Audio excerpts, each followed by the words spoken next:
சிவங்கி ஒட்டக சிவங்கி, குச்சி குச்சி காலு கொண்ட சிவங்கி, பெரிது பெரிதாய் புள்ளி இருக்கும் எங்க உடம்பினிலே, ஆரஞ்சும் பிரவுனும் கலந்து நாங்க அழகா இருப்போமே, நீண்ட கழுத்து கொண்டதாலேயே ஏணி தேவையில்லையே. ஒட்டக சிவங்கி,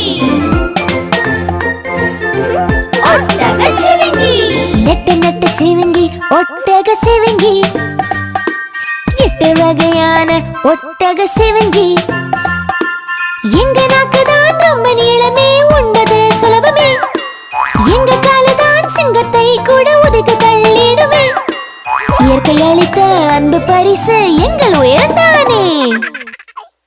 கண்மணி அக்கா, ஒட்டக சிவங்கி அத பத்தி நிறைய சொல்லிச்சு. வேற எதுவும் அத பத்தி உனக்கு தெரியும்?